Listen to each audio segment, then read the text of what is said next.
Welcome to the Monroe City Council meeting for today's date, March 6th. Roll call. Looks like we are missing one. I think Lee's just showing up. I'm sorry, David's on his way to another meeting. Couldn't be here. And I think Ross might be having a baby at the moment. So let the record show we're missing two tonight. David Dixon and Ross Bradley are not here. That does give us a quorum. We can go move to department reports. Logan Probst. Yeah, real quickly before there's a little map that has a pink L shape right there. We talked about this some time ago when we one-wayed North Lumpkin, that we needed to look into the closure of that alleyway that runs between North Lumpkin and back over to East Spring. That is the city's portion of that service alleyway, and I really want to close that to vehicular traffic due to the excessive amount of damage we keep having to a lot of our infrastructure back there. Cars, trucks keep tearing up the meters and regulators and even hitting the buildings sometimes. It's a pretty narrow little alley. So I would request that, if everybody's in general agreement, we go ahead and as soon as possible, maybe tomorrow, Mr. Steele can place some barricades out there. Some barrels, close that to vehicular traffic. We will later install some removable bollards so that there's still access for emergency vehicles and utility vehicles as needed. But this will also help us to create a little bit more pedestrian friendly environment now that there's an event space back there as well. So it kind of kills two birds with one stone here. Have we already voted on it?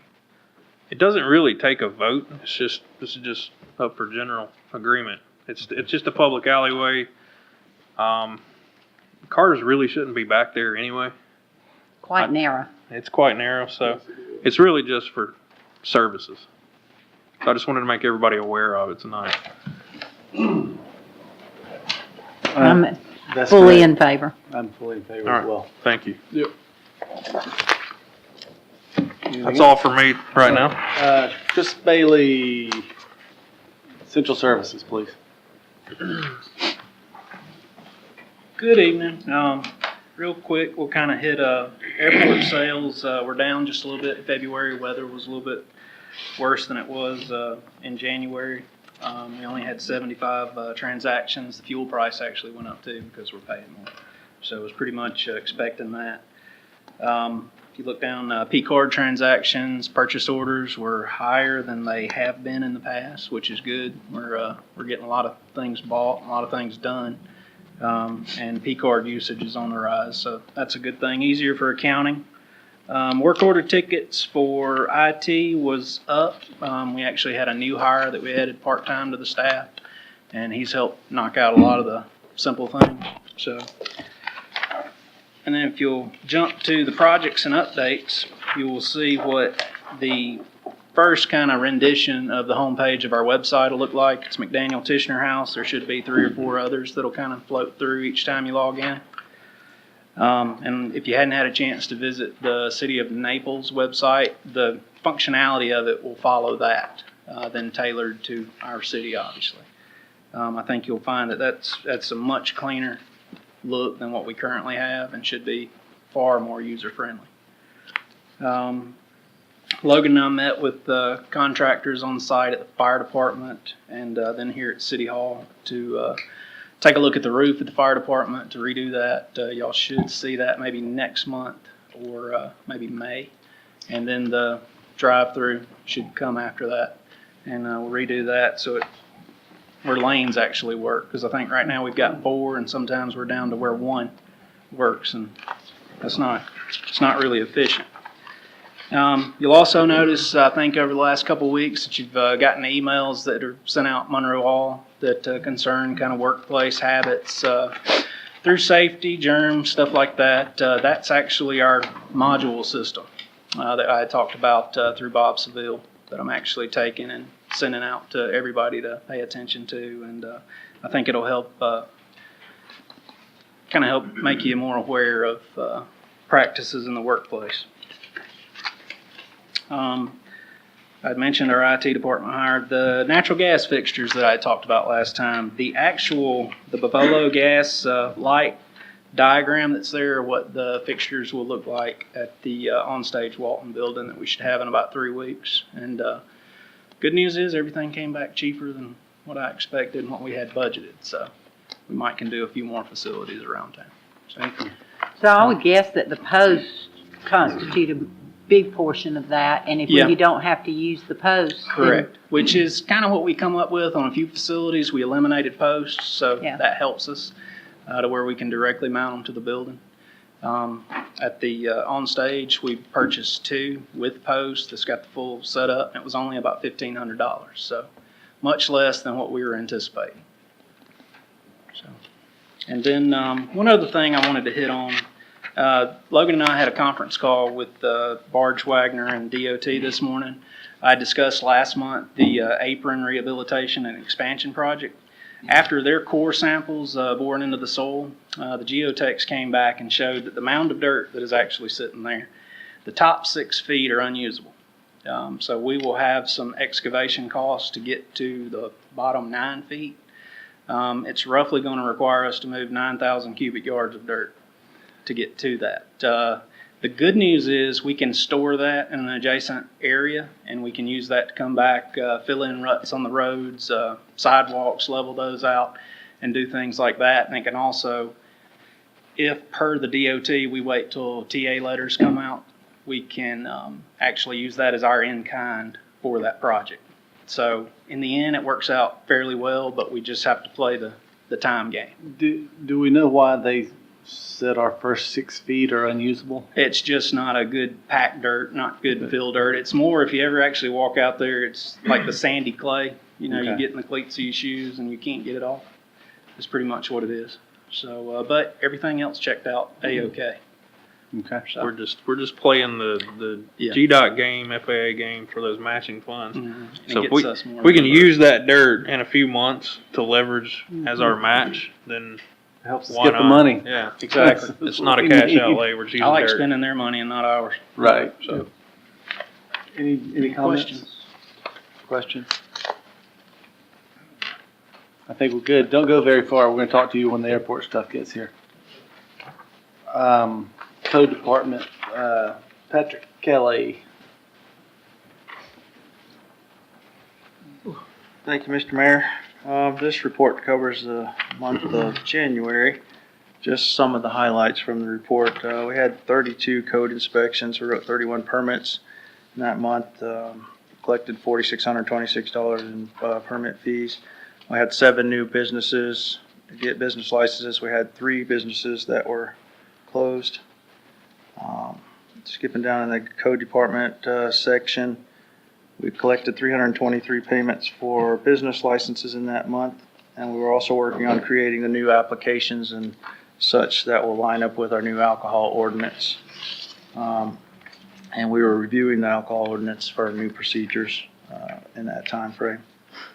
We expected nuisance housing, and the project progress we've made is listed on the spreadsheet further down in your report. City Marshal removed 36 signs from the roadway, patrolled the city daily. In January, he wrote 258 repair cleanup notices. He investigated 2 tampering and theft cases and wrote 8 citations. Planning Commission heard a variance request at 206 North Midland Avenue. They recommended to deny. Y'all subsequently approved. We had a request for a rezone annexation at Jean Bell Road. They recommended approval, and you subsequently denied. If you have any questions about the balance of the report, I'll be happy to answer them. Any questions, comments from Mr. Kelly? Thank you. Thank you. Sadie Crosett with Economic Development.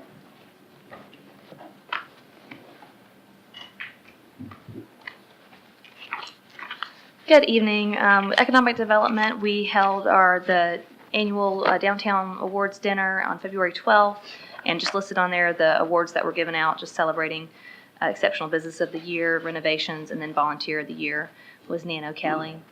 We just got back from the Georgia Initiative for Community Housing retreat in Pine Mountain, Georgia. And our team was asked to present about our Housing Expo, which went really well. And we've already set the date for the Housing Expo again this summer. It'll be July 7th, hopefully at the Community Center again. And we'll start planning towards that, partnering with the local Board of Realtors, as well as Hope Monroe and our local GIC team. We also launched the Places to Play crowdfunding campaign to help us raise some awareness and local funding for some natural playground elements in Childers and some other things around downtown, just to have permanent things for people to do, places to play that are there every day of the week that anyone can enjoy. And also wanted to note that the new alcohol ordinances have already generated interest from 2 breweries looking to hopefully locate here. So that's a good activity there. You can see the ongoing projects. Our car show's coming up March 17th, and the Farm to Table dinner is April 28th. Be happy to answer any questions you may have. Well, comment. Yeah. The video for the Places to Play, Mhm. really, really well done. Thanks. Are we getting a lot of traffic to the Fund Monroe page? Traffic, not giving yet. So we're having it's in the beginning stages. The giving will come. Boost in the beginning and then in the end. So we just actually announced that a local artist created a tree out of rebar that will be able, we already have it stored.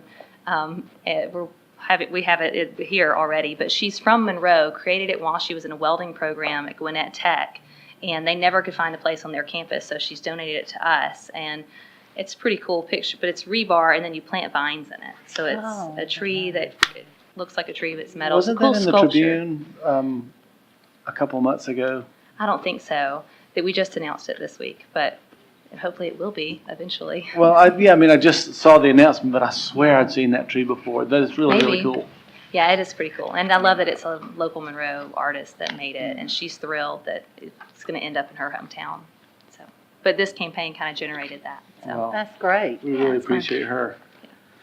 thank you. And at some point, would you bring her back and introduce her? I'd like to thank her Yeah, that's great. in front of everybody. Yeah, maybe once we get it up. Yeah. Yeah. Thank you. Are there any questions for Sadie? Thank you. Brian Thompson, Electric and Telecom.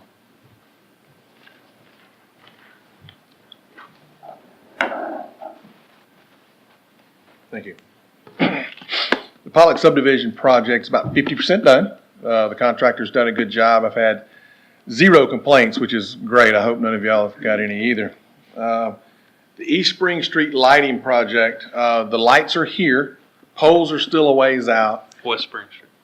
Yeah, West Spring Street. I'm sorry. I did put East Spring Street there, didn't I? The lights for the North Broad Street project should be here any day. Working with a contractor, we're probably 3 to 5 weeks out of any of our construction for the lights on the project, just because the rain's got him held up like it's got everybody held up. But he's moving forward I'm very happy with working with him so far. We have started beautification and changes at the warehouse in apprehension of coming up the beautification project, the LCI project. So we started getting some more parking. We're getting ready to move our poles out from in front. Rodney's got some stuff going on with his gas, get all that moved off the front. And we're working on a plan with Chris to do a flagpole out there and some other things like that. One other thing, I talked to Ms. Malcolm today about lighting. After our discussion at the CIP, we have started this month. This will be the first month we've done it. Quarterly, at the end of each quarter, we'll do a ride out through the city. I'll have a guy come out at night, and you probably saw him last night. Last night was the first one. And he's riding through the city to look for out or damaged streetlights. And what he's also looking for is dark areas that looks like we can solve those areas. Without riding it at night, you just don't know. So I've got my lighting technician. He rode it last night, so just give me a report first of the week, and we'll move forward from there. And I'll take any questions y'all may have. That's great. Thank you. Any questions or comments? Brian, you may tell them, and to answer my question today, I Oh, was yeah. riding down through the new section of South Broad with all the street lights, and it was dark. It was about to storm, and half of those lights were on and half were off, and I thought, well, that's weird, because I know they're on at night. So I just called Brian, and he said it's a sensor thing. It's the photo cell. And you've got 2 ways to do those lights. I could either Do them individually photo cell, where if a photo cell fails, you lose one light, or I can put them on what's called a contactor. And you'll notice at the courthouse, when that photo cell fails, half the courthouse goes out. Or at this facility, when the photo cell fails, all the lights go out. I did not want a situation on South Broad or any of our street lighting projects to where if one photo cell failed, you lost all of them. So the photo cells have different sensitivity. So as night comes on, you'll see them come on at different times. And in a day like today, when there's raining and cloudy, some will come on, some will not. Got it. Thank you. Thank you. Finance. We have a new finance director joining us this month. Officially. Thank you for coming, Beth. Thank y'all for having me. I Yes, do ma'am. appreciate it. Thank you for the opportunity to be here. I will say it's been a busy couple of weeks for me, so I apologize that these reports aren't as updated as I would like for them to be, as I had stated earlier in conversations with y'all. So hopefully going forward, they'll be more updated, and I'll be in talks with Larry. We've already discussed a little bit about what he envisions to see, and so I'll be working on that in the coming months. Of course, it's just January, so all revenues and expenses are on budget, as they should be this time of year. A couple things I want to point out that's been going on in the finance division is we are still in implementation talks with the new financial software for financial and utility billing. We are having conference calls every 2 weeks with that vendor. That vendor is Tyler Technologies out of Texas. And hopefully we will get the ball rolling in the next couple months. We envision code going online first, and then payroll and the financials towards the end of the year, and then the first of next year will be utility billing. So that's kind of the plan that we've got laid out, if everything goes as planned with that. Our auditors, Malden and Jenkins, have finished their field work a couple weeks ago. They were here for about 2 weeks, and the finance department has just been very busy getting them what they needed and making sure they had everything. I've also been in contact with them almost daily by email or by phone, getting them information that they need now. So hopefully they'll have their final numbers with us pretty soon, and we can finish that process. There are no initial findings that they've told us about, and they said that everything looks to be really good and in really good standing for this past year. So we're proud of that. We've also are in the we're submitting application for the GFOA Annual Budget Award. That'll be going on this week, and we'll get that completed and sent out. And hopefully we will have another year of award for that. And then one thing I'd like to point out that probably doesn't get pointed out a lot, and in the financials, I won't go through it line by line item, but because y'all already have it. But one of the things is y'all implemented a new policy several years ago about extensions for utility bills. And I just want to point out that that has been a really good thing for our customers. If you'll look, the average extension that we get requested every month is about 700. That's 700 people coming in here every month getting an extension. They probably couldn't have paid their bill otherwise. And we only have about, on average, 40 default. So those numbers are really good, and I just want to let y'all know that that policy that y'all implemented has helped our customers, and it's something that needs to be pointed out. But that's all I have. If y'all have any questions. Thank you.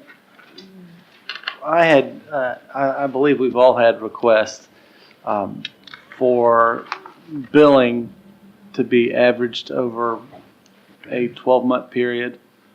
And you explain how that new system's... Okay, our current billing system does not have that that process in place. That's something we have not been able to do. I know it's been requested by customers over the years. That was one of our main motives in getting a new utility billing system, was to make sure that process is in place with that new system. So what that does is it takes a rolling 12 months. So let's say I'm a City of Monroe customer, and it takes the last 12 months of my bills, and then it looks at them and it takes an average. So let's say my average is $300. I'll pay $300 this month. Next month, when my bill is calculated, it'll drop off that 12th month.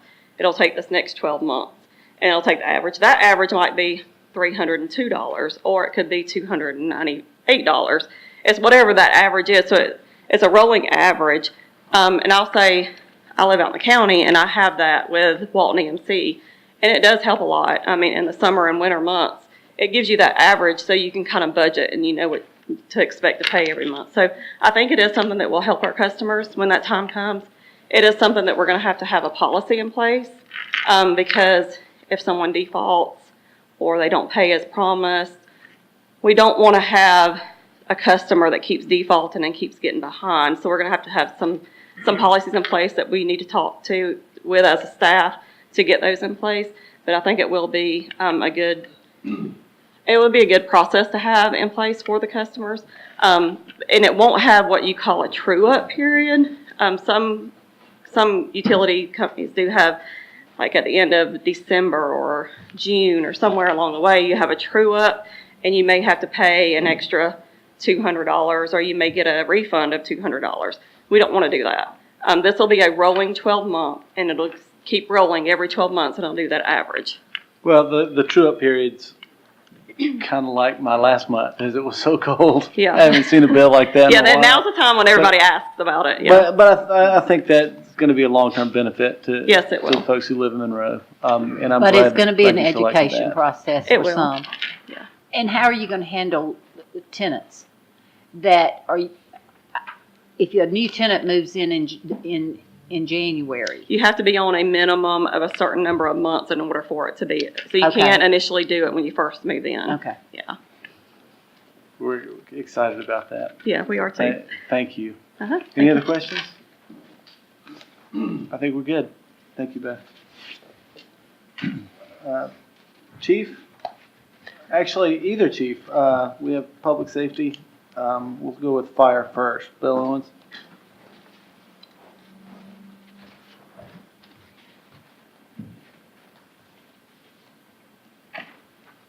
Thank you, Mr. Mayor.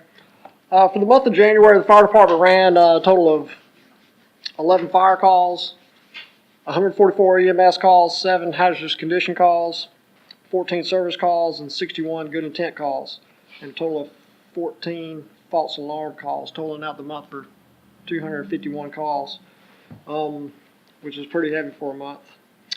We gave aid to Walton County Fire Rescue 6 times, received automatic aid from them a total of 4 times. We had 2 public relations events, 273 hours of training, 28 building inspections, and 1 arson investigation within the city. I'll be happy to answer any questions y'all have. Hearing none? Thank you. Yes, sir. RV?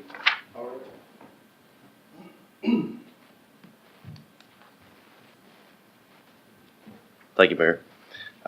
City of Monroe Police Department in January, we had 3,549 calls for service. We had 1,725 calls to Monroe PD. We had 529 court cases, and our officers participated in 189 training hours. We had 100 Part 1 crimes, 39 Part 2 crimes, and made 105 adult arrests and 4 juvenile, and we participated in 3 community events. I'll be happy to answer any questions if you should have any. How many calls or did we have a spike after what happened in Parkland? Well, we did have a possible threat at the high school. So last Monday we did come in. We beefed up our enforcement out at all the schools in the city, and just this morning, because of another threat that came out later on in the week, what we're doing is we've brought our officers in, our lieutenants. Yesterday morning I met with my lieutenants. We went back out to schools this morning. We're going back out tomorrow morning, and we're actually talking to each class out there about the consequences of things you say and things you post on social media, and how when you do post things on these phones and on your computers, just because you delete it, they have those apps like Snapchat, and they think, that I'll post this and in a matter of seconds it's gone. Well, it's not gone.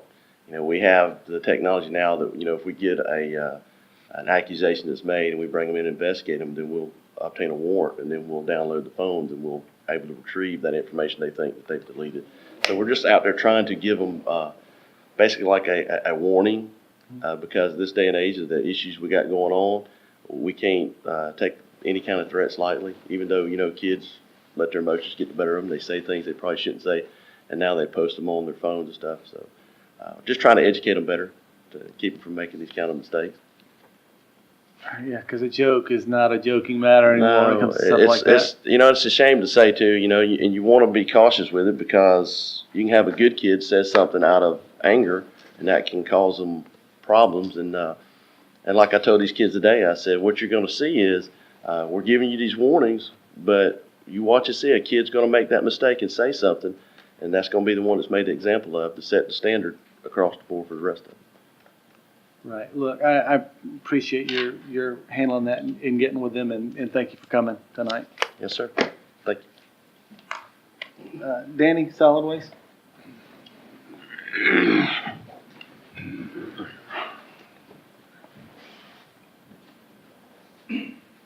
Thank you, Mr. Mayor. Good evening. For the month of January, we collected and disposed of 972 tons of trash and garbage, 75 tons of recycling, including 140 scrap tires. Customers deposited over 4,861 tons of trash into the transfer station. We replaced 31 carts, 13 recycle bins, 1 commercial dumpster, and issued 1 cemetery permit. And currently all the routes are on schedule. Take any questions you might have.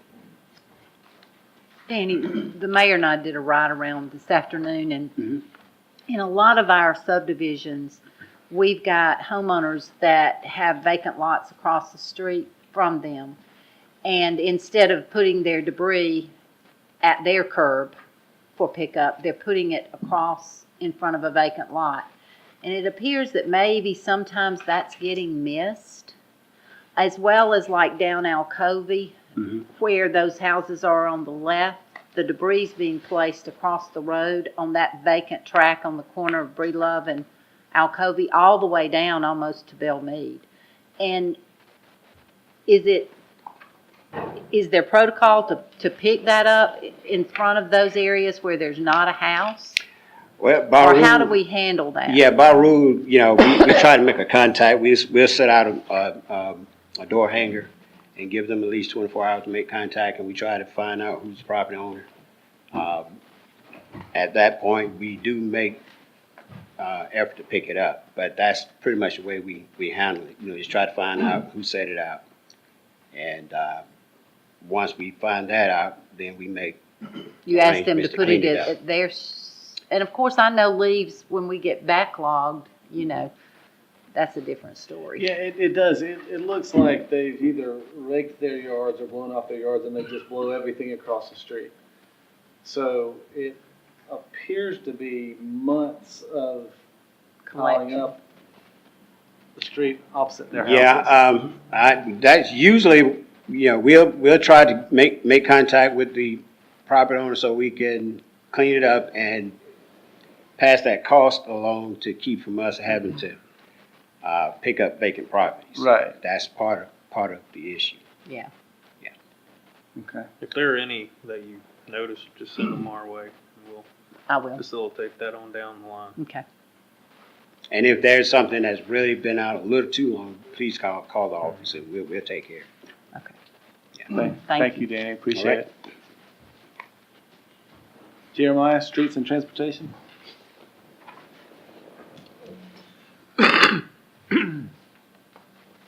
Good evening. Thank you, Mr. Mayor. Yes, sir. Highlighting the report for the month of January, on the admin side, we rented out the community building twice. Had 62 repairs in our shop through corrective or preventative maintenance. Our street divisions picked up just over a ton of litter from the streets, and they're currently doing some stuff from the effects of the winter that we've had on our roadways, with some cracking, some potholes, some patching that needs to be done. We're getting some favorable weather now where we can make some of those repairs throughout our streets. Tomorrow, Todd Folk with Georgia Safe Sidewalks will be here with his crew beginning the assessment of our sidewalks to establish a plan to attack the rehab portion of our sidewalk plan. I'm looking forward to getting the results in from that. Sign and marking division had 41 units of work completed and 61 from building maintenance. I'll be glad to take any questions. Any questions or comments? Thanks, Jim Meyer. Quick and painless, man. Rodney Middlebrooks, water, sewer, and gas. And stormwater. Thank you, Mayor and Council. The reports are there for your enjoyment, and I'll take any questions you have on that. I do have a couple of projects I want to update you on. 2016 CDBG project, water, sewer, storm, has all been installed now. The city crew started tying over the water customers to the new main last week. We should finish that up Thursday, Friday of this week. So everybody will be tied over to the new water main. And the contractor's bringing in the curbing crew. They should start the curbs next week, and we'll get that finished up. It was moving pretty quickly. The Dean Hill Road gas extension has been completed. We've added 3 new customers on that line, and the crew will start the extension at Mountain View Drive tomorrow. That's a 1.8 mile gas main extension. And then the easement clearing for the gas main relocation at Highway 11 and 78 has begun. Contractor's set to start in 3 weeks. So you'll be seeing that taking place as well.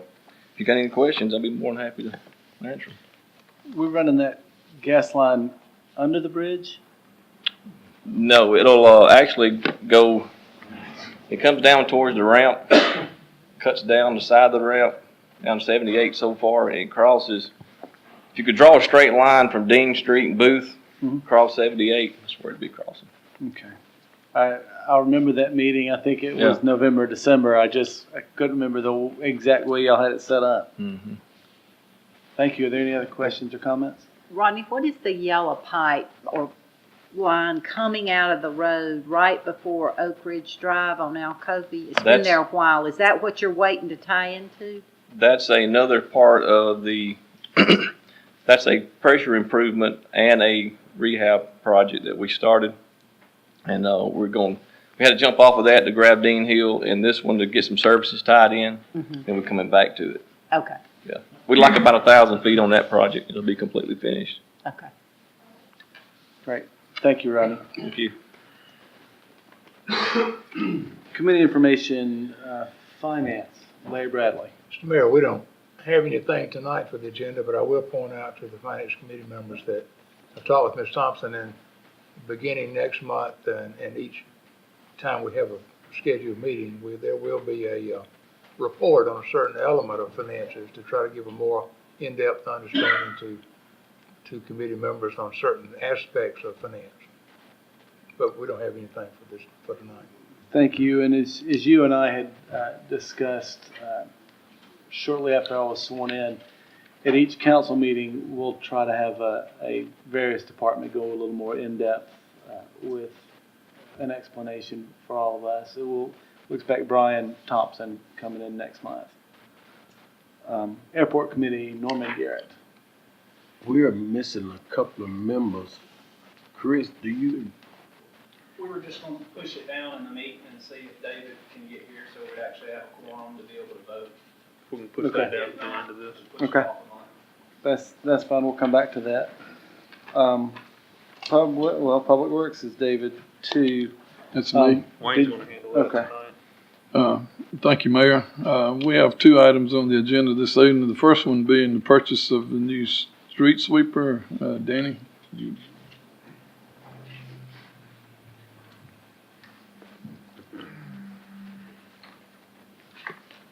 Okay. We're asking your approval to purchase an Elgin Crosswind sweeper, 2019 Peterbilt chassis for $249,964 from Environmental Products Georgia, and it's It'll be purchased through the NJPA. This unit is supposed to be replacing the 1997 Timco. This is 2008 CIP budget item from the SPOS funds, and I'll take any questions that you might have on this. Long overdue. Well, we Sure. appreciate your using that 1997 one for 20 years. Yeah, actually, this is the only third sweeper we purchased in the last 45 to 50 years. Wow. So we have a life cycle about 20 years. Any other questions? Hearing none, we need a motion from the committee to present this purchase to the full council. So move. Have a motion to have a second? I'll second it. All in favor, say aye. Aye. Any opposed? Motion carries. Are you gonna talk about Great American? Yeah. Cleanup Week? Sure, thanks. Last item, we'd like to designate the week of April 16th through the 20th, 2018, participate in the Great American Cleanup. This is our 16th year that we've allowed city residents to bring trash and scrap tires. Of course, there's a limit of 10 to the transfer station free of charge. Any questions? I'd be glad to answer. Lee and I, again, were driving around this afternoon. Great American Cleanup Week, I think the county several years ago had somebody who Well, it was offered to, Palmer's, but they're not in business anymore. auto salvage, offered to tow off or pick up abandoned cars, junk cars, at either a discounted rate or free of It was charge. free of charge. Yeah. Any idea if we could get somebody to participate with us on something like that? I can look into it. and Please see do. Yeah, we can do that. Benefit them too. So, we have a number of cars that need to be moved. Okay, yeah, maybe we can get with the code and we'll work it out. Thank you, that'd be good. Any other questions or comments? That's all we have in Public Works on the agenda this evening, Mayor. Okay. Thank you, Danny. All right. Thank you.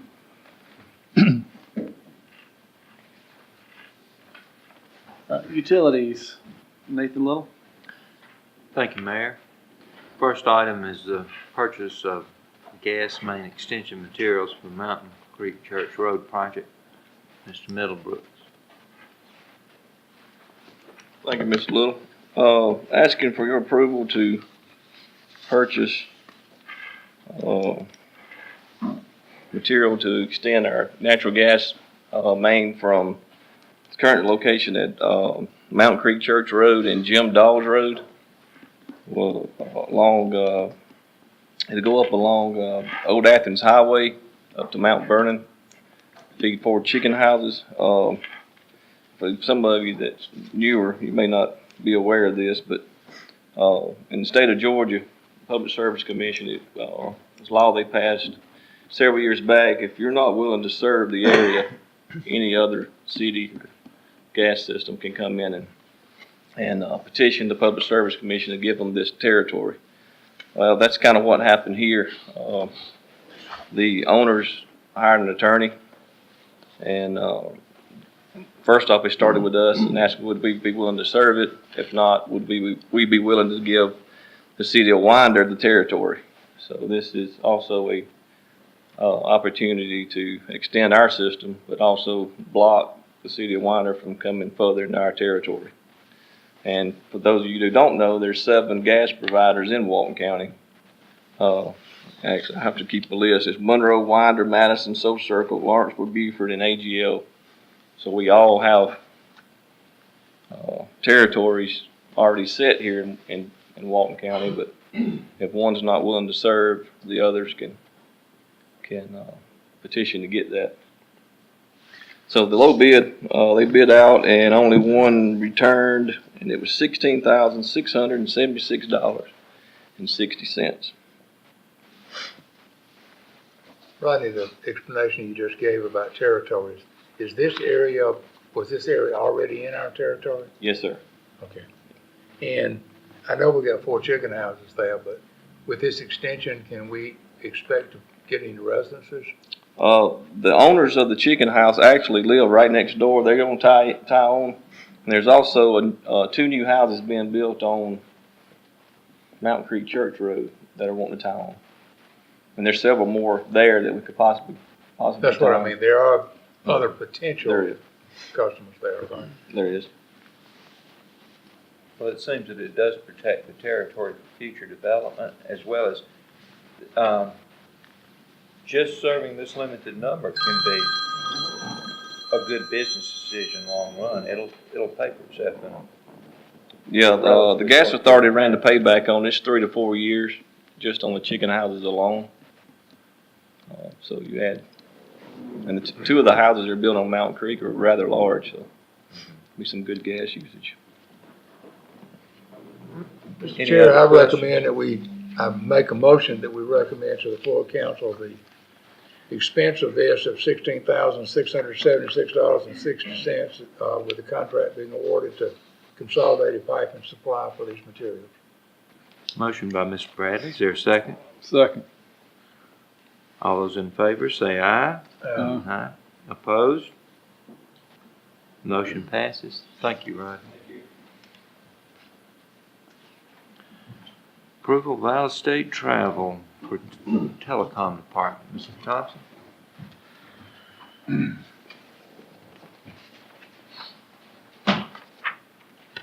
Thank you, Mr. Little.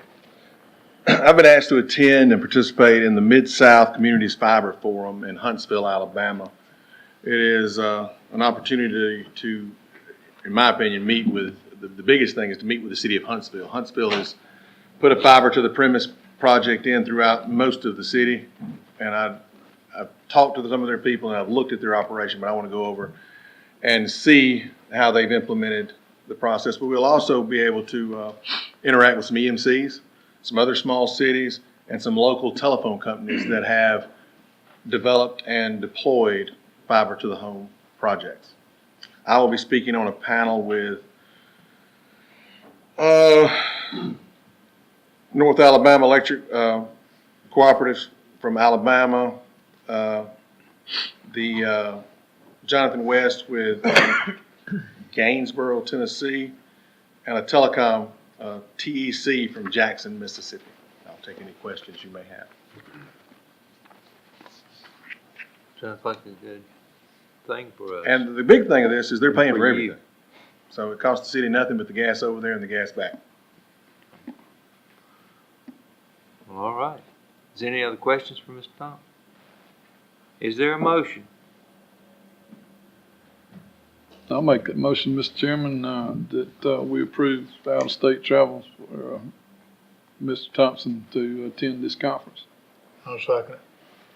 Motion by Mr. Adcock, second by Mr. Larry Bradley. All those in favor say aye. Aye. Opposed? We will recommend that you Thank go you. to council. Thank you, Brian. Thank you, Public- Mayor. Yes, sir, thank you. Public Safety, Wayne Adcock. Thank you, Mayor. We have one item on the agenda this evening under public safety. It's the purchase of K-9s and out-of-state training RV.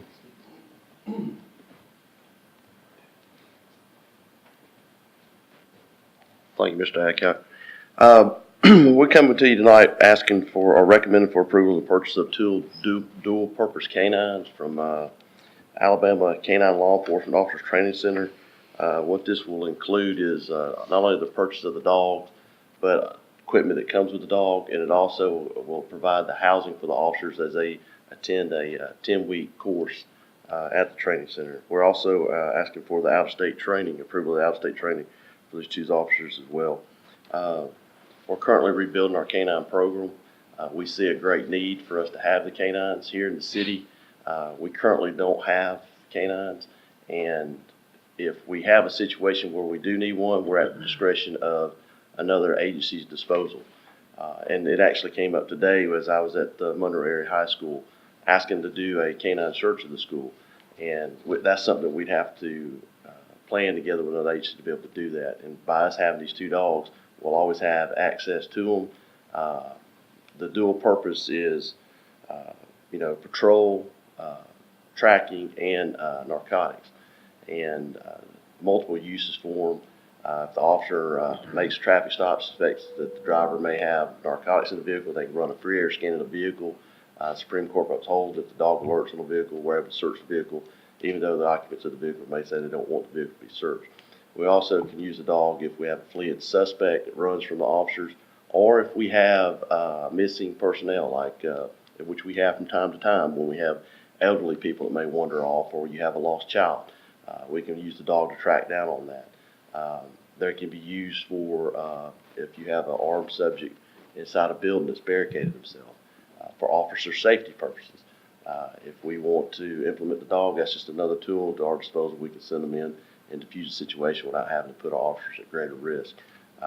And by purchasing 2 of them, we run 2 rotations. Our officers work 12-hour shifts, 6A to 6P, 6P to 6A. We'll have those canines here at any given time at our disposal.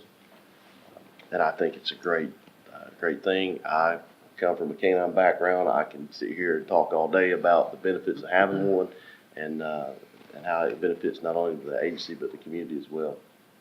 And I'll be glad to answer any questions if you should have any. Just wanted to note, this is not a new program. This is Right. continuation of one that kind of Right. died out a couple years ago. Yeah, we've had our canines, we've had them get old over years. We've had to retire dogs. And then, this past year, we're asking for to get in the budget to re-implement the program back forward to get it going again. And this is a very reputable company that we're looking at going with. This is Georgia State Patrol purchases all the dogs from here, so this company is highly recommended. They've been in business since like 1980s. When we have a dog, and I know there are always extenuating circumstances, but when we have a dog, typically, how long is that dog part of the force? It depends on obviously health of the dog, Right. but you can get them anywhere from 7 to 10 years if the dog's taken care of and if it has good genetics to it. And that's another thing that you look into with this. When you go to purchase a dog, if you try to do it without going through a company, then you're gambling with that. And so by going through a reputable company, they're getting dogs that are bred specifically for this. It's bred in them. They got good genetics, and they have the drive in them that you need to be able to develop them to do the tasks that you're asking them to do. Primarily German Shepherds? No, not necessarily. You have German Shepherds, but y'all have Belgian Mals as well. Not sure which ones we're going to go with. I personally prefer the Mals because they're smaller than the Shepherd, and it's easier on them riding in vehicles. Shepherds, over history tend to have hip problems, stuff like that. They're a bigger dog, and when you take a big dog like that and you kind of cramp them in a canine cage in the back of a patrol vehicle, it wears them over time. So I would think we're going to go with Mals, but they may have Shepherds. I mean, they're both good dogs.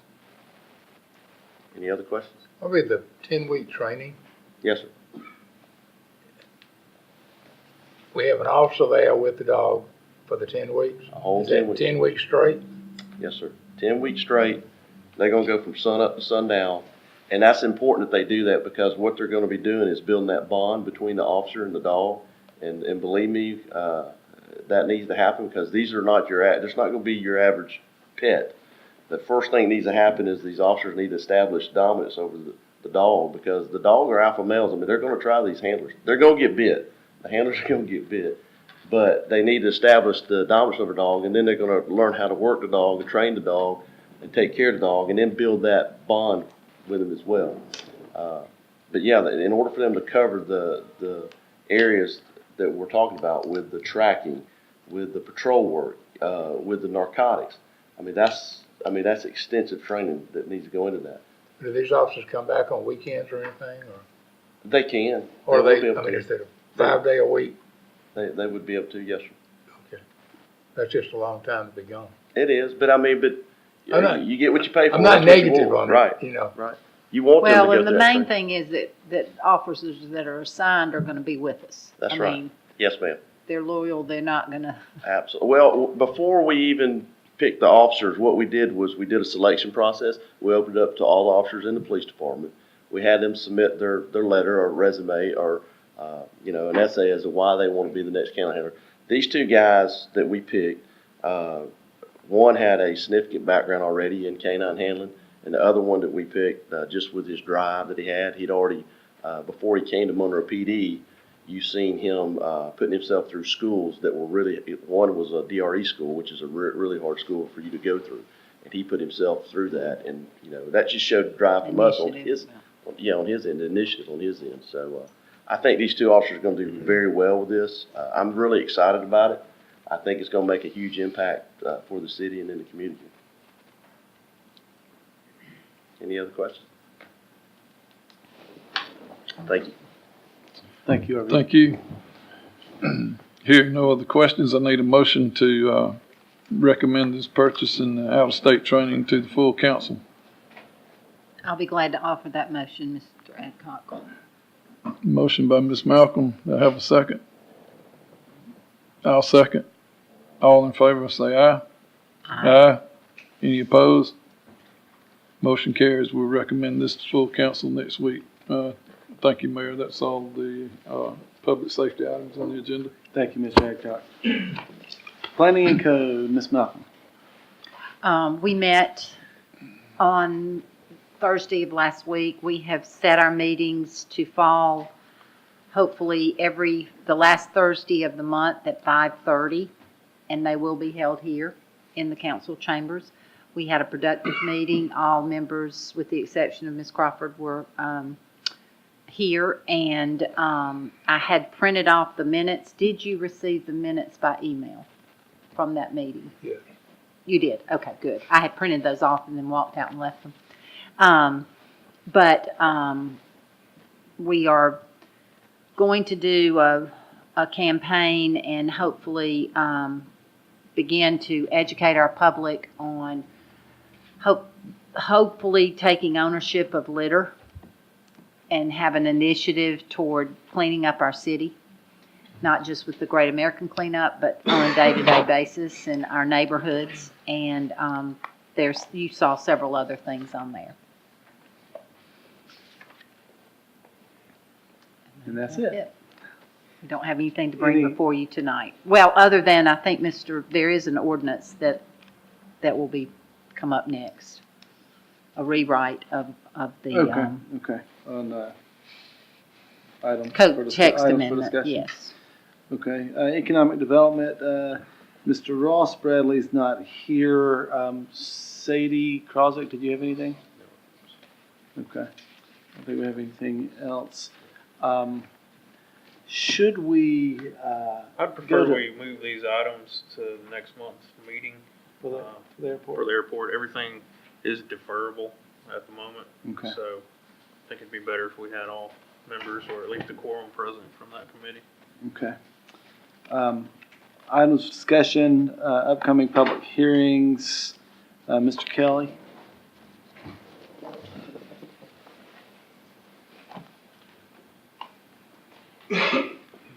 Thank you again, Mr. Mayor, Council. We have 3 items here actually that I'll be speaking about and answering questions on. The first one is a rezone request at 406 East Spring Street, and it's right now it's zoned M1. The property owner is here too if you have any questions about his desires for the property, but just wanted to rezone it to B3, which is a more appropriate zoning classification, being on the highway corridor, and that would also allow him to do the live-work arrangement that he's proposing, which would be basically lofts above and business use on the ground floor, which is allowed in our zoning ordinance. We're recommending for approval, and I presented this in Mr. McReynolds' absence while he attended the GIC conference, and the Planning Commission also recommended for approval on that one. If you have any questions, I'll be glad to answer them. I would like to hear from the owner just describing the project. Okay, I'll answer that one. Good evening. So we bought this property a little while back. We used to live down the street and passed by it a lot and just wondered what's going on with the property. Why is it sitting there vacant? Went through a couple different owners, went through a couple different uses. And so it came available for sale and we thought, let's buy it. Didn't really have any specific plans for it at the time, but just wanted to see something good happen with it. We had thought about opening a business ourselves in the space, and then we had a baby and life happened, and we decided, well, let somebody else do that. So in order to do that, in order to just attract the best quality tenant, we felt like we needed to rezone it, just to open that up a little bit more. And it has a huge attic space, and we envisioned a really nice open concept loft in that space. So we're working with a local commercial contractor, have some plans drawn up, not blueprints yet, but close to it. And we're already talking to a couple tenants, possibly one lady that would live in the top part and have her business in the bottom part. So we're just excited to bring some new life to it. And there's been some illegal dumping and trespassing and all kinds of things that have been going on at that lot. So we're excited to start the project soon.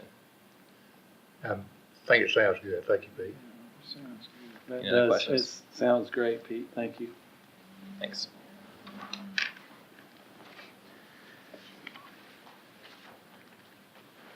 Okay. The next one is a rezone at 1020 North Broad Street. The property owner there just desires to rezone it to B3 from B2. It's also on a highway corridor. So Mr. Bradley asked me the pros and cons of that action, and I basically just described the fact that it would be a more congruous zoning with the other zonings that are nearby or surrounding it. It would also allow for a use that they propose. Whether or not they'll be able to comply with all the CDO requirements or not for their project, I don't know yet. But they are talking about putting a car dealership there, not a brand, just a used car dealership. And again, like I said, the requirements of the CDO dealing with the DOT and things like that, they may think otherwise once they get started, but that's up to them and their budget. But they just want to have it rezoned so that the additional uses that apply to B3 zoning would be an open option to them. Well, okay, where is this actually located? You know where the Valero station is on North Right Broad Street? before you get to Tanglewood. It's about, Yes. 2 lots before Okay, Tanglewood. that house. Well, the house is the next lot beyond this one, and they're looking, actually, there's 2 lots and then the house. But they own the first one closest to the gas station. Okay. And then there's another one, and then the house. And it's currently B2. It is currently B2. They want to go to B3, so B3. it will allow a car lot. That's correct. And a B2 would not allow a car lot, is that correct? No. But again, it's just kind of matching up the zoning to the area. The B2 was kind of a spot zoning. Most everything else there is B3. And I mean, I'm not arguing for or against, I'm just giving the particulars. The only other thing there is a R1A conditional neighborhood that never developed, that we may need to consider in the near future, talking about rezoning that to another So classification. what is the zoning for the gas station convenience store? That's a good question. I think off the top of my head, they're B3. Most everything there is B3 except for that neighborhood and this little piece of B2. Then across the street, there's another small piece of B2 where the car wash oil change place is. But that's surrounded by B3, which is Mr. Rowell's property, sitting here in the audience. And so, yeah, highway corridor and highway business zoning just line up with the zoning classifications that we have. But DOT would require XL, decel lane at that location, all of that. All of the entrance and exits to that thing would have to be approved by the DOT before we could issue development Does it permits. have an approved curb cut there? Not that I'm aware of. They may try to acquire where the house is and think that they can utilize that, but they would still have to improve it for a business. Right. Because of the higher level of traffic. They wouldn't be able to use it like a residential property would. Even though it's zoned B3, It's got a residential use on it, so you could continue to use it for that there, but they. I mean, the lights certainly help with the volume of speed right through there, but it is people pulling out of Tanglewood and going, it is Absolutely. excessive. They have a myriad of hoops to jump through, Yes. before they could get this on the ground. And the car, the overlay would fit that area, Absolutely. correct? So Yeah. there would be restrictions Yes, sir. based on that. Aesthetic. They'd have to get a certificate of appropriateness from your corridor design overlay committee, which is your planning and zoning committee. And at that level, of course, that committee can get into your design, your aesthetics, and all those criteria. Of course, you can as well and rezone from B2 to B3. But for instance, if this were already zoned B3, the CDO overlay committee would be engaged, and the development permit would not be approved until that certificate of appropriateness were granted, and those design issues could be addressed at that level also. Okay. And having mentioned planning and zoning and the CDO commission, they did hear this, and recommend for the zoning change. But they haven't heard the CDO, certificate of appropriateness, because we don't know what they're proposing yet. Are the planning and zoning members being somewhat new, some of them being new, are they educated on this overlay and what our vision is for that? I'm sure they're not intimately familiar with it, but they're getting there. As we discuss items and have discussions via email or phone or text, a lot of them asking very good questions related to that and getting that information over time. Any other questions on that one? I think we're good. Thank you, Mr. Kelly. The last one is the zoning text amendment, and I'm sure there'll probably be some questions on that, but as normal, I figured we might as well discuss it before we get to the next week's meeting, if you do have any questions. But it's just basically a cleanup to ensure clarity and to insert omissions and correct errors. We can go over them one by one if you want to, or the cover sheet addresses most everything on the sheet if you have any specific questions.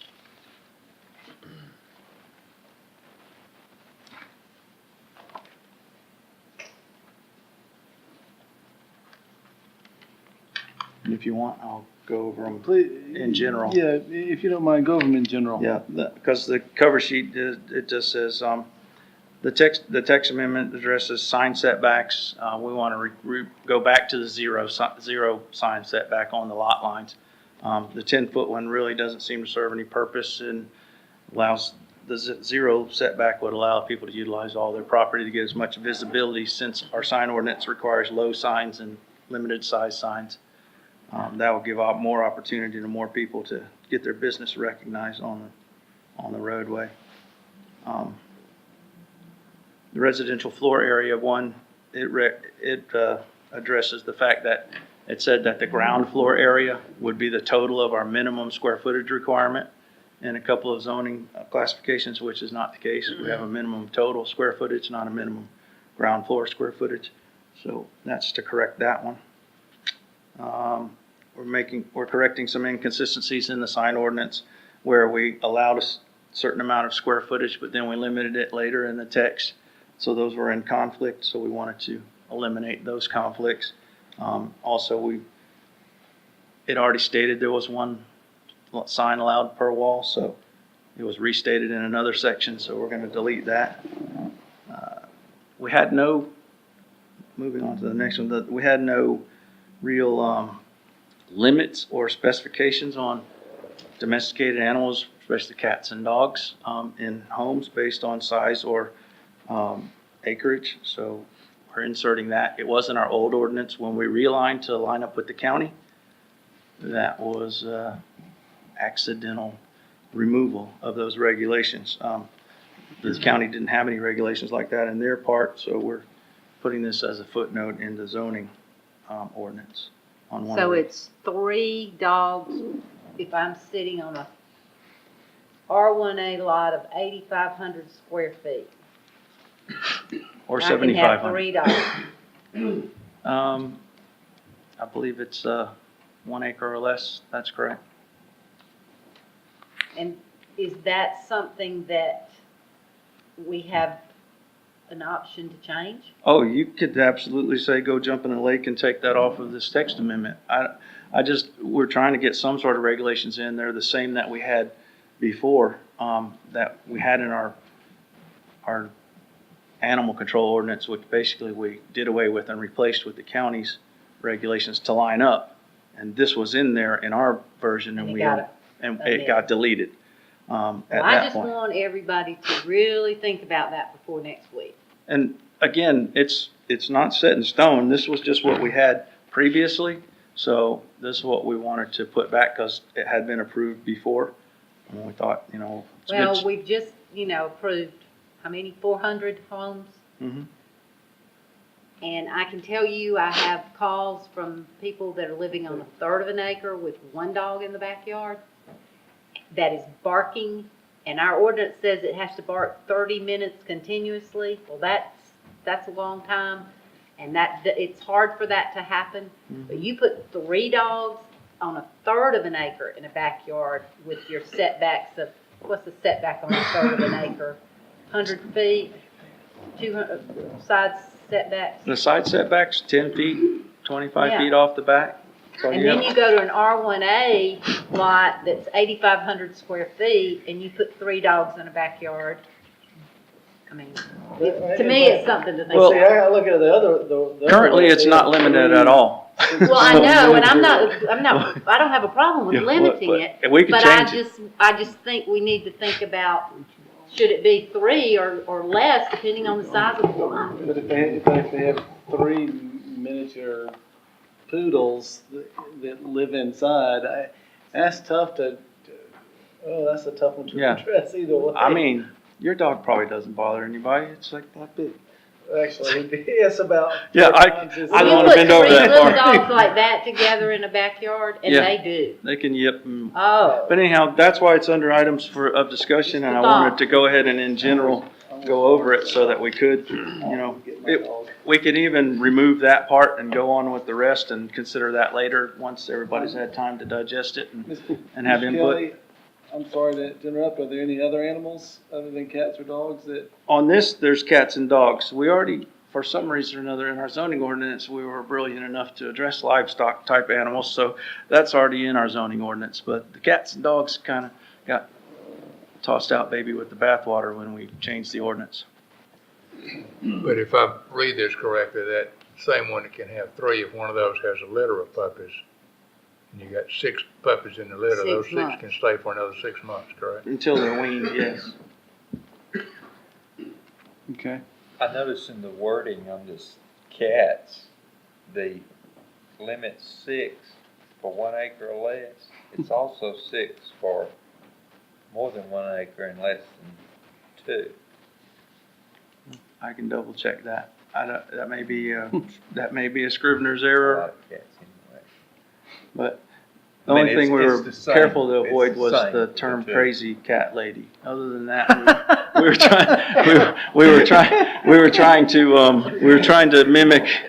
trying to mimic the original one that was in the ordinance before. Maybe the first number comes down. Yeah. But, so anyhow, yeah, we could strike that and consider it later if you'd like, get a little more input, that's no problem. Or we could, change some numbers and move forward. It's whichever you want to do. That's like I said, that's what this discussion is for. And that one was, not the last one. We didn't have any minimum house standards for R2, but we allow construction of residential, single-family homes in multifamily zoned property.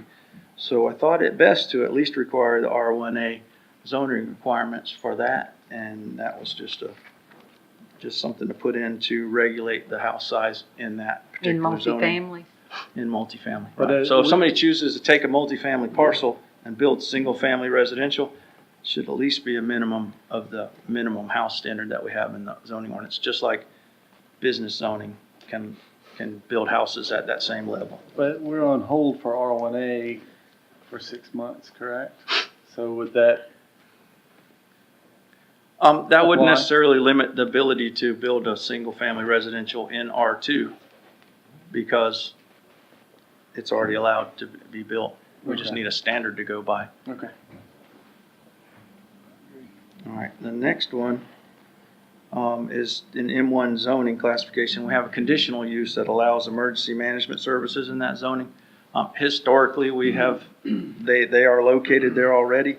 And it seems to be when we have inquiries for ambulance services and things like that, that's where they're looking. So we wanted to make it a permitted use in the M1 zoning classification since that's the most industrialized and least residential areas that we have within the city limits. Patrick, can I go back to that number 5 on the lot size? This is in a zone multifamily, is that correct? Yes, sir.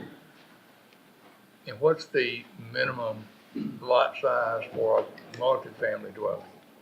Oh, well, for multifamily In that development, you zone. gotta have a minimum of 5 acres. So, Or 10 acres. Don't have it right in front of me right now.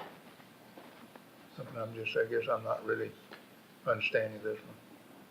If somebody has an R2 zoned property and they want to build single-family, say a single-family residence on it, this would require it to comply with R1A standards. But the lot that they have that's zoned R2 has to be at least 5 acres, is that correct? Was that what It you would just have to said? be the minimum acreage to develop it as R2.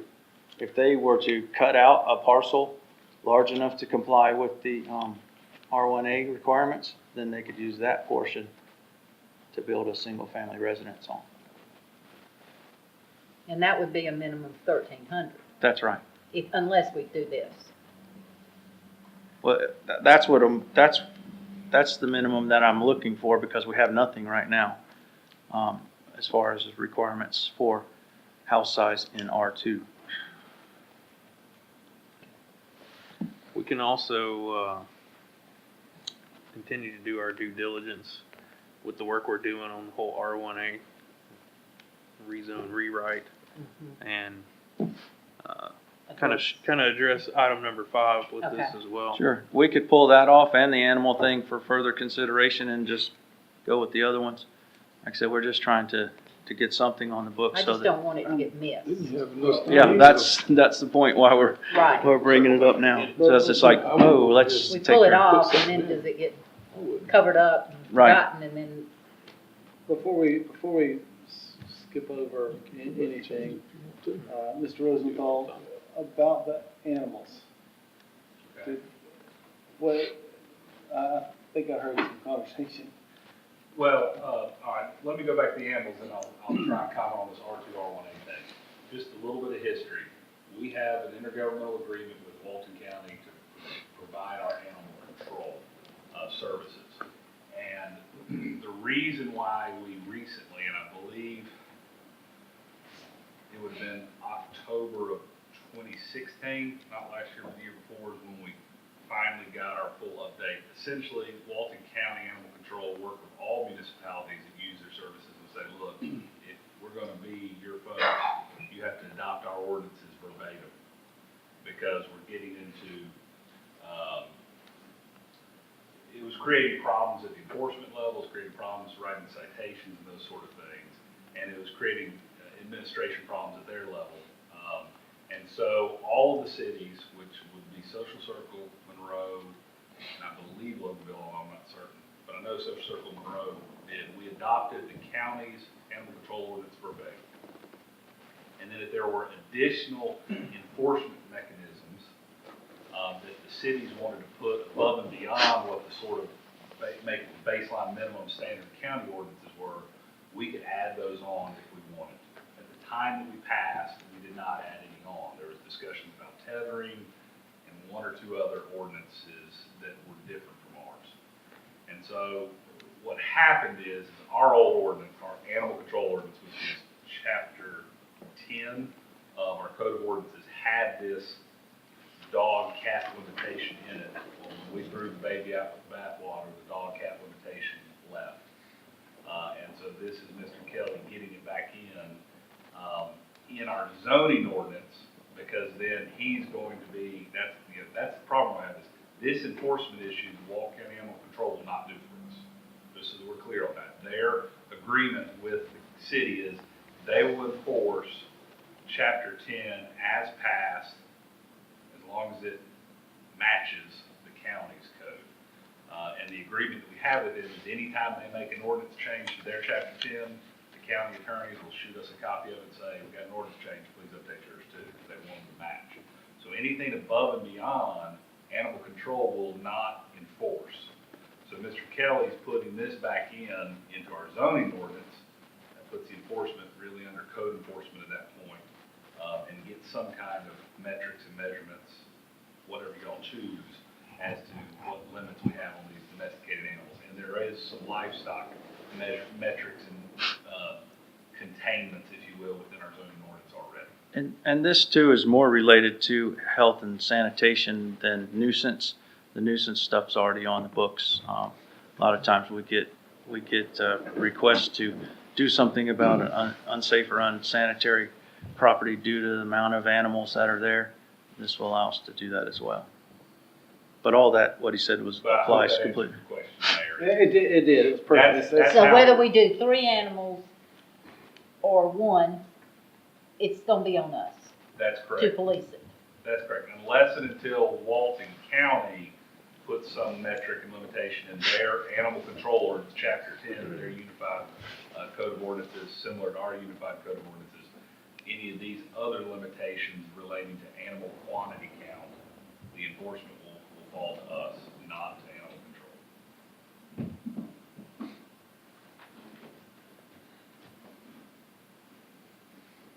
Well, I'd like to have more discussion about the number versus the size of the lots. I'm with you. I mean, I just think we need to think about that. If it's something that we really can enforce. We're gonna have to anyway, enforce it either way, so. Yeah, and like I said, this is just an attempt to get, because it was what we had in the past in the ordinance, this is a jumping off point. We can make any changes or modifications that y'all deem necessary. But, Mr. Rosenthal, Yes, Mayor. can we just copy the counties and, but, I mean, is that what you're saying? We've already County done We that. already did that. Well, if we've already done that, then why are we having? Because the county does. County No doesn't limitations. address Having this. specifics. I don't recall, I can go and look, but I'm quite certain, I don't recall any specific quantity Numbers, count okay. limitations in the standardized Chapter 10 animal control. I got you, I'm sorry. Yeah, I'd like more discussion about that too. Okay, so you want to leave the R1 house requirement on, No, you're gonna discuss the R1. All I was gonna Well- say, is- I'm sorry, go ahead. please? Just to clarify, I know that we're working through with a land planner to address the R1A, and I think Mr. Probst is absolutely right. We can also have them look at R2 as they are. But this proposal from Mr. Kelly is to put a further limitation and stopgap in, because as we sit now, that there are not restrictions and limitations on some, because we have, I'm gonna get the definition wrong. We have progressive zoning, so if it's in a higher available category, you can do it. So when you're zoned R2, you can build R1A, you can build R1, you see. So this limitation is to get some further constraints to anyone that wants to take open R2 dirt and put some R1A-like single-family residences on it. Because again, R2 is multifamily. Duplexes or quads or 6 units, or even apartment units. I think 6 to an acre is the yield. That's right. There are minimum sizes for that R2, 5 acres, 10 acres, those sort of things. But this puts further constraints on what someone can do with a single-family residential home in an already zoned R2 classification. And I think our recommendation from our office would be this is a good stopgap, but we absolutely would say that let's also look at R2 as we have the land planner digging into R1A and doing cleanup on it. So we can define it further down the road. Correct. I'd be for going ahead with that. Yeah, my only question is, why, if we're doing this as a stopgap, why not do the minimum lot size to comply with R1 as a stopgap? And That's then your purview, within your purview, of course. The reason why R1A was proposed was simply because it applies to business zoning and any other zoning classification that they could build a single-family residence in that's not R1 or R1A. It requires them to meet the R1A standards. That's why that was chosen for the text amendment. To be consistent.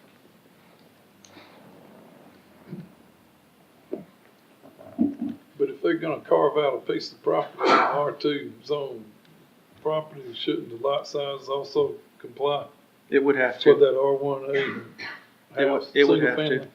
It would have to.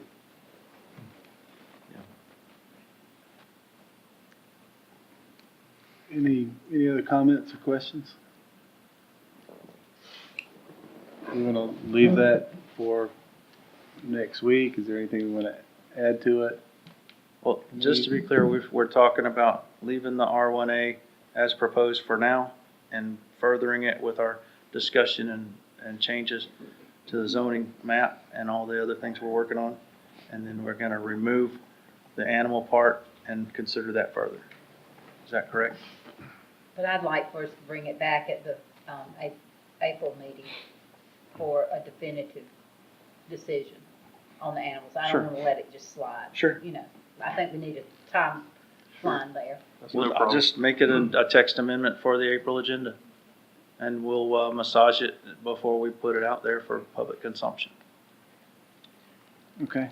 Thank you, Mr. Kelly. Hey, I also wanted to note on item number 1, Pat and I already talked about this, the sign setbacks to 0. We're still going to have to make sure we comply with visibility when you pull up the Yeah. street. You know, your Sight distance. the sight distance right and left, you have to make sure that complies. By the way, Allstate at Wayne Street and Highland, when they moved that sign, that was perfect. Oh, that was huge. Yeah, we worked with them to make sure, and they were more than happy to do it. They knew what a hazard it was, and being in the insurance business, Insurance. they didn't absolutely. really have any qualms about moving it. Well, I appreciate it because it was always a guessing game. Yeah, absolutely. And the Thank way this is actually will help us, we've never had been able to have a marquee sign. Right. Because our right-of-way goes, the city right-of-way goes all the way to our front porch. So it's a historic building. So now we will be able to have a monument sign right up near a wall. We'll have to build it up. It won't have a visibility issue, but it will actually allow us to have signage. Good. That's perfect. Thank you, Patrick.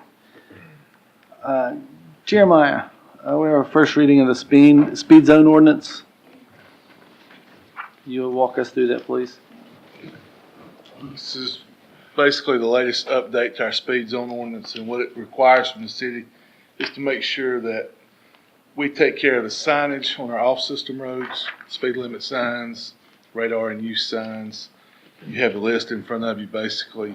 This is just the latest update to that. We do it whenever GDOT sends it to us. So everything's in order as far as the signage. It'll go through next week with your approval. So am I reading this right, that this street right here is down to 25? Broad Street? That was what was, That's awesome. I think so. Yes. Thank you. And how are these street segments determined? Or which ones are here and which ones are on the list and which ones are not on the list? As far as the off-system Yeah. or the on-system, well, it's what, Let me give you an example. okay, McDaniel Street, where it goes from 35 to 45 back to 35? Is that what you, okay. McDaniel Street from Breedlove to Michael Atchison is not on the list. Why would that not be on this list? This is the update to that list, where things have been called to someone's attention to where my understanding of this is a partial, this is just the last thing that was looked at from GDOT, where it's on, this is the update to the Okay, maybe I can ask Mr. Watson. I've read this as saying this is where we've got radar approved. Is that not correct? My understanding of it is this was the last update. And I'm almost certain that that section, we do have the capability of running radar on that section of McDaniel. Do you know I'm that? almost certain that was on the last update that we did last year. That was on a year We were in or two ago. discussion You can because run of the. radar on McDaniel from Pinecrest to Michael Etchison, correct, now? Well, you've got Pinecrest and Breedlove's on Has here. the streets that we can run radar on. We have to adhere to that. Now, the ones that can bypass that is the Georgia State Patrol, they can do it anywhere. Right. And we have a good relationship with them, so if there's issues where we're not permitted to be able to run radar, Well, I guess I'm just trying to understand. I'm almost certain that the section that you were concerned, that you were talking about last year was up for discussion because of the difference of the speed limit the last time we did this update. This section was just updated into the thing. I'm almost positive that that section is of use for radar. So somewhere on some list, There's gonna be there's every section street in the city of Monroe is listed. that, as far as I know, there is. This is just the last update. It's a cumulative ordinance.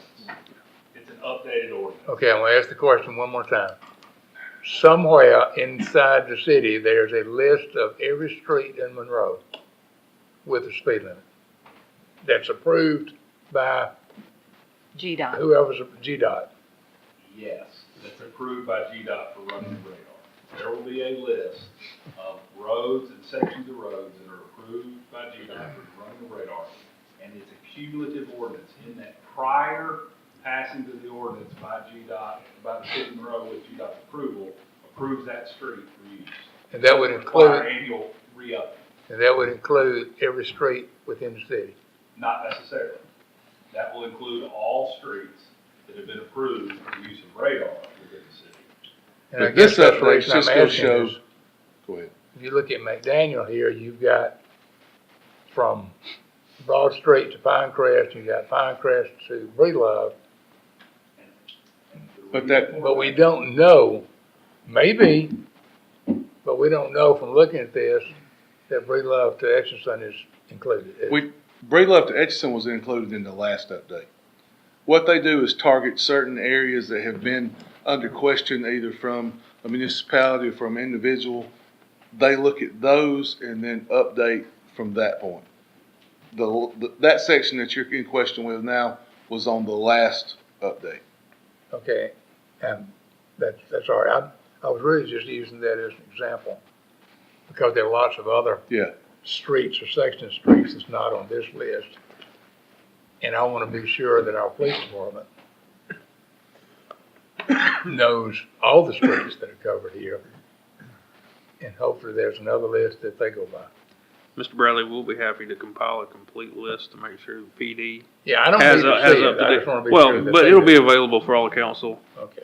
to inspect for sure. But basically what this one says is what's on this list, the signage is correct, we're good to go on that. I appreciate you doing this. One thing I would like you to look into, I'm guessing you would be the person. You see the signs in particular areas that flash the speed you're going, and it lists the speed limit right underneath. Mhm. Those have to be expensive. Could you look into that and at least let Logan know? Because we might want They're to put, expensive. we might want to put those in. They're very expensive. We might want to put those in 5 or 6 areas that are most, what we deem as most bad. Roughly 10 grand per sign. Thank you. Want to note there's one just scrivener's error there. It says north of Oakwood Ridge should be north of Oak Ridge on the first or second off system. Okay. So we'll make that update for next week. Okay. And Georgia Cities Week, Sadie?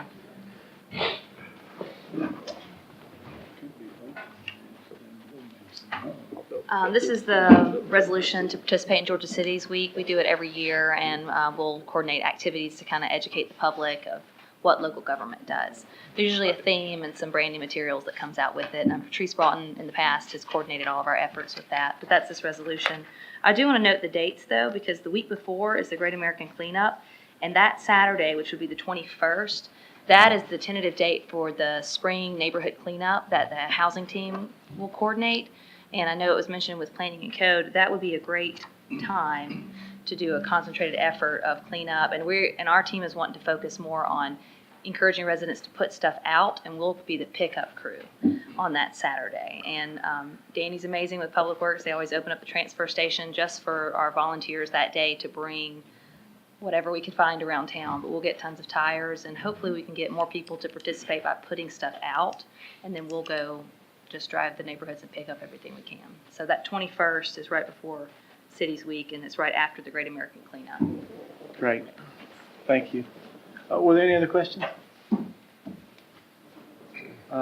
Scrivener's error, did we just talk about? Yeah, I'll just quickly note that we had a Scrivener's error on the minutes regarding the rezone annexation on Vine Street. I'll just quickly read through this. To correct the error on December 12, 2017, council minutes removing the recommended condition of an 8-foot on-center evergreens that are a minimum of 20 gallons with the berm behind the rear facing lots on Vine Street from the motion, and restating the 45 feet of non-buildable bermed buffer along Vine Street, conditioned with the motion. See, I remember, I still want the trees. That's what was in the. Why do you think it was an error? That's it was. That's what the motion was when we listened back in the minutes. The tree, because I didn't make the motion, but I know what was discussed. Larry was adamant that berm was gonna be left because the developer did not want to do it. Thank God it's in there. But I know that he had talked about leaving the trees that are there. That's correct. Because he felt like that. But I rode down there this afternoon. There's a lot of section where there are no trees. We have a meeting with him tomorrow, and hopefully we can work out some additional details on that property. Okay. Just Ride by there. Just ride by there because there are sections where there's nothing. Okay. Okay. Let's circle back to Mr. Garrett with the airport. I think David has come in. Chris, you want? Let the record reflect. David Dickinson has entered the room. Okay, best for last, right? Got 3 items. The first one is a request to use a company, Hangers and Doors Unlimited, to repair the existing 2 T-hanger units, which would be 16 actual units. We've had a lot of complaints, and nothing's been repaired in them over probably since they've been built.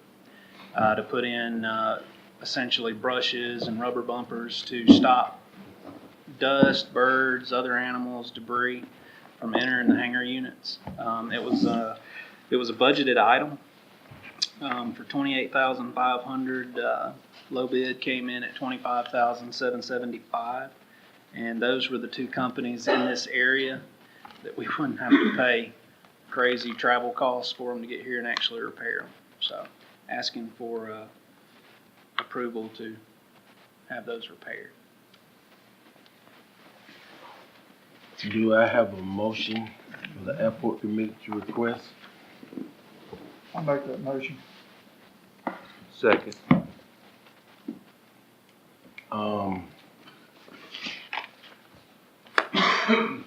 All in favor? Aye. Any opposed? We recommend that to the full council next week. Next will be the T-hanger design. Yeah, topic of discussion for quite some time. Building additional T-hangers at the airport. And And Logan and I have kind of worked this process to where everything falls into a timeline that gets us reimbursed fully from grant money.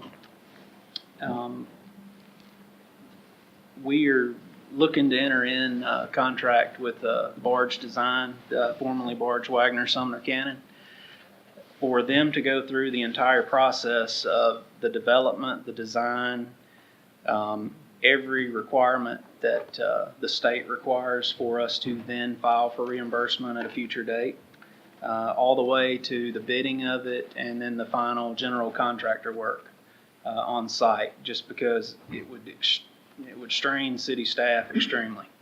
And then especially the communication with DOT and the FAA on guidelines to get things approved and to make sure we cross T's and dot I's. So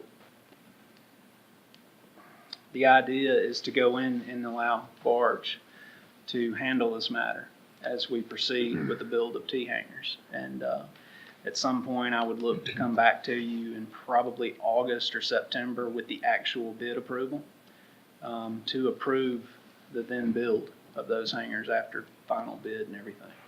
And this will coincide with the current design work that we're getting done, the expansion of the apron and whatnot, the leveling of the area once we move that, last 9 feet of dirt, that should get us down to grade. And we should be ready to do that. And I know there had been some numbers in the past presented of what it would cost to build a T-hanger. You can see that attached there's an actual quote, and I didn't disclose the name of the company because they would probably bid on this. For the actual build and material, it was $270,000 and $302,000 for the build of the hangars. Now that does not include the concrete and the paving around it, some of which we could do the grade work, but we would have to then contract somebody, or Barge Wagner would oversee it from a general contractor standpoint, to actually concrete the site and then to pave the area and have it to the standards required by the FAA. And right now, seeing as how it was not a budgeted item, it was not approved or granted to us in the CIP presented to the FAA for grant funds. We would take out a loan. And I think we'd proposed a 20-year loan. The amortization schedule is there. It's roughly $2,700 a month, I think, $2,600. So an annual cost would be $30,500 a year on this loan to build the hangars for a period of 20 years. So I just want you to keep that in mind. But if that's a direction that we're wanting to go, and I think we could use more hangars. Do we have people committed? We have a waiting list currently that's roughly about 28 to 30 people. I would say realistically, that's probably 20. So, I mean, you're only looking for 8 people. And what's the rent on those? Yeah, what's the revenue? Well, currently, and we'll have that discussion after this on a rate increase. Currently, per 8-unit T-hanger, we make $20,160. So you can figure if we had 3 sets of 8, your income would be $60,000 based on rates currently. So you'd spend $30,000, your revenue is $60,000, you profit $30,000 off of hangers. So you can essentially, you're floating that. When we say profit, most of that money gets rolled back into the airport. Agree. Yeah, All of I mean, it it's gets rolled used, back but into it's the profit airport. to use for other items. Right. So That's right. you would clear $30,000 from the hangar themselves. So This is it's a pretty long process, arduous process, and yes, it seems like, hey, why can't you just go out there and clear the land and put hangars up? Yeah. We're trying to do it in the most cost-effective manner for the city taxpayers, so that we hopefully will get some reimbursement money. Sounded pretty hopeful in some of our phone calls, especially the one today, that we'll get on that list. But then, of course, we have a lot of safety improvements, apron work ahead of us that we really have to get nailed down first before we drop another building right there in the same general area. So we're just trying to make it all line up at once, and then I think we'll be on the right track for later this year to get it going. And that's why I've been adamant in presentations about the hangar build that we follow the given timeline. because that's what benefits us as a city, to not have as much of an expense out of pocket. And I just feel, timing is going to work itself out. And I think we're there. So, But the bulk of this is just asking for approval, to enter into a contract with Barge Design Solutions, for the turnkey 8-unit hangar for that $18,904. And that'll get us kind of kick-started here on this project. All things culminating at the perfect time. You said you see construction beginning on this hangar when? if, obviously, if we get approval to enter into this contract, I would assume, based on the timing, because the state follows fiscal year that's July 1 to June 30th. So their FY19 starts July 1, and we would get TA letters, which would be the approval for grant funds. Should we get that for the construction of the apron rehab and the expansion, then we could put hangars out to bid probably sometime in July, August, potentially. And then I would bring it back to council to present in August, September to accept the low bid for those hangars. Fantastic, thanks. So last quarter of the year to build, give or take. Do I have a motion from the airport committee on this request? I move that we approve to enter into the contract with Barge Design Solutions to do that work at $18,904. Do I have a second? Second. All in favor by the word of aye? Aye. Any opposed? We recommend this to the full council next week. And last, we're gonna talk about the T-hanger rate increase. Yes, sir. The funding. Our hangars have existed for, I don't know, I wish I knew how long. I don't, longer than I've been here. There has been no rate increase, I know, in the last 15 years. Currently, we are at $200 for the total 12 smaller hangar units, and then $240 for the 4 larger units that are on the end that have storage areas, so they've got a little more square footage. And I put 2 structures on here. I put a $25 increase that actually reflects a $25 increase on the smaller units and a $30 increase on the 4 larger units to get us what revenue it would create on those 2 would be $45,360, which would be an additional $5,000. If we build the additional hangar, which I feel like we will, that's going to increase our revenue approximately to $7,500, give or take, per year based on this. The $50 increase rate puts us at $250 for the smaller, $300 for the 4 end units, which would now be 6, and it creates a $10,000 increase. So if we're doing 3 hangars now, it's a $15,000 increase that we would gain in revenue from the hangars. And I kind of put it here for a discussion on which route we want to go. If we want to go for that $25 increase, or if we want to go to the $50 increase. We had discussed, I think last year at some time, where it was presented the hangar rates and rental rates at other hangars and surrounding cities and comparable airports. The average rate for airports roughly our size with the same services was $230 a month. That was for the older, smaller ones, and then for the newer units that are comparable to ours, it was $295 a month. So, in discussions with the airport committee, and I'm not sure if the airport committee minutes were attached. They weren't sent out, I don't think, to everybody. They discussed that a $25 rate increase would be acceptable. But it was also discussed that at a $50 increase per month, no one's leaving because there's nowhere to go. Our current, just like you asked the question on our waiting list, our current waiting list is legitimately 20 people. And currently no airport around us has availability except for Lawrenceville. And they are currently at $350, $400 a month.